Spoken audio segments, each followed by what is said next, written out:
자, 미국의 달러화가 최저 가치를 나타내고 있습니다. 국내 시장에는 우호적인 신호로 봐도 될까요? 네, 좀 환율에 대한 고민을 좀 말씀드려봐야 되겠는데요. 기본적으로 환율을 이렇게 보시면 좋겠습니다. 이 시각 현재 원달러 환율 좀 리뷰를 보면요. 원달러 환율이 1121원대고요.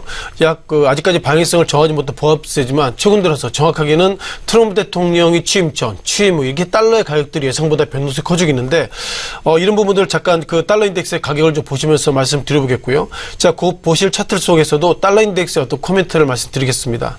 달러 인덱스에 대한 정리가 필요할 것 같은데요.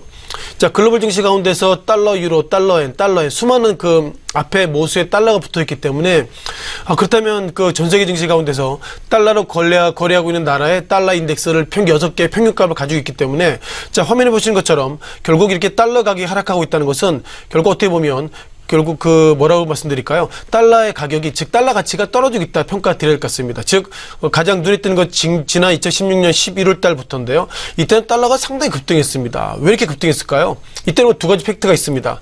자, 무엇보다 트럼프 대통령이 취임하기 전에 이제 미국을 또 다른 아메리칸 드림을 만들겠다 이런 평가를 가지고 있고요. 자, 그렇다면 결국 미국 경기가 좋아진다면 결국 달러 가격이 지금보다 올라갈 것이다. 그런 평가 속에서 많은 월가 전문가들이 2016년 11월달, 12월달을 달러 가격이 지금 어떻게 보면 103까지 갔었지만 이제는 110, 120 갈 것입니다. 그런 평가를 가지고 있습니다. 다만 그 이후에 주가가 예상보다 달러 인덱스 가격이 하락했는데요. 자, 이 부분에 대한 설명을 딱히 좀 드릴 수 없는 것 같습니다. 왜냐면 그 트럼프 대통령이 달러 가격들을 지금보다 올리겠다. 그리고 그 제니 앨런 의장이 어떤 얘기했죠? 3월달, 6월달이어서 앞으로도 기준금리 올리겠습니다. 이렇게 얘기했으면 그만큼 달러 가치가 올라가야 되는데 달러가 하락하고 있어서 아직까지 이 부분들에 대한 판단은 월가의 판단이 정확하게 다 틀렸고요. 다만 이러다 보니까 또 다른 문제가 좀 발생되고 있습니다. 자, 기본적으로 그 바라보는 것들이 트럼프 대통령, 최근 들어서는 어떻게 보면 미국의 다우지수 그리고 S&P 500 지수가 역사적 신고가를 가고 있었지만 가장 지난 시기에 어떻게 보면 2017년도 1월달, 2월달, 3월달 이런 고민이 있었습니다. 자, 트럼프 대통령이 이런저런 것들을 많이 하겠다고 얘기했는데 조세제도도 지금 결정된 게 없죠. 그리고 오바마 케어를 폐지하고 트럼프 케어를 만드는 부분도 아직까지 정리되지 않았기 때문에 자, 그러면 미국의 어떻게 보면 다우지수를 잠깐 좀 보실까요? 다우지수가 2017년도에 이렇게 어마무지하게 상승했습니다. 상승의 이면에는 트럼프 대통령이 됐기 때문에 이제 조세제도도 개혁을 해서 법인세도 인하하고 그리고 SOC 투자도 일조해가지고 미국 경기 좋아지고 이런저런 얘기했음에도 불구하고 최근 들어 상승의 근엄한 핑계가 소위 기술주가 올라가서 상승했지만 여전히 트럼프 대통령이 취임 이후에 하나같이 딱히 손에 잡히는 게 없어서 그렇다면 최근에 빵이나 이런 종목들 이외에 결국 기술주가 상승하는 것 그리고 다우지수가 상승하는 것은 거품이 아닌가 이런 좀 논란이 가지고 있습니다. 자, 그렇다면 다시 한번 달러 인덱스로 잠깐 넘어가 볼 텐데요. 자, 그렇다면 최근 들어서 달러 인덱스의 어떤 주가 하락을 이렇게 많이 해석하고 있습니다. 앞서 강조드렸던 것처럼 트럼프 대통령이 취임 이후에 딱히 손에 잡히는 것이 없었기 때문에 그것을 통해서 달러 인덱스가 인하되고 있다, 하락하고 있다 이런 평가를 가지고 있지만 아직까지 이와 관련돼서는 정확하게 설명드리기 어렵다니 보겠습니다. 다만 마지막으로 이런 말씀을 드려봐야 되겠는데요.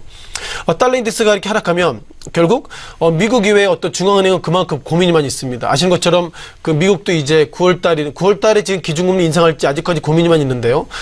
미국 같은 경우는 하반기에는 결국 미국 경제가 안 좋은 곳은 아닌가 그런 고민을 가지고 있고요. 그리고 그 유럽의 어떤 드라기 총재도 지난 시기 즉 6월 말 같은 경우에는 우리 유럽도 기준금리를 올릴 것입니다 얘기했는데 올리지 못했습니다. 왜냐하면 좀 약간 어려운 얘기가 나올 것 같은데요.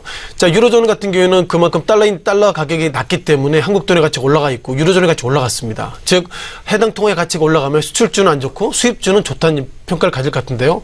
그동안 드라기 총재든 그 미국, 일본 그리고 유로존 같은 경우에는 결국 그 경기가 안 좋기 때문에 유로존의 어떤 현금 서비스를 그동안 많이 받았습니다. 그러다 보니까 유로존의 경기가 소폭이나 좋아지고 있고요. 이제는 드라기 총재가 이 정도 좋아졌기 때문에 그동안 현금 서비스를 통해서 그 소위 그 현금 서비스를 받았던 돈을 이제는 갚아야 된다. 이런 어떤 정책을 하고 있는 이 시점에 달러 가격이 하락했기 때문에 유로존의 어떤 유로화가 올라가서 그만큼 유로존으로 들어오는 수입의 어떤 수입 물가가 떨어지고 있기 때문에 결론적으로 정리해보면 그만큼 올려놓은 소비자 물가를 그 유로화 가격 강세로 인해서 예상보다 평균가가 떨어졌다는 걸 보면 어떻게 보면 하반기에도 유로존의 가격, 유로존의 어떤 그리고 미국 또한 일본 기준금 인상하는 데서 아직까지도 물가가 2% 도달 못했다 이런 평가를 가질 것 같습니다. 좀 더 복잡하게 말씀드렸는데요. 정리하면 달러 인덱스가 지금도 하락하게 된다면 결국 기준금리는 지금보다 올릴 수 없다는 얘기고요. 그리고 달러 인덱스 가격이 하락하고 그 외 통화들이 얼떨결에 즉 달러 인덱스 하락 압력을 통해 올라갔다는 있다는 것 자체가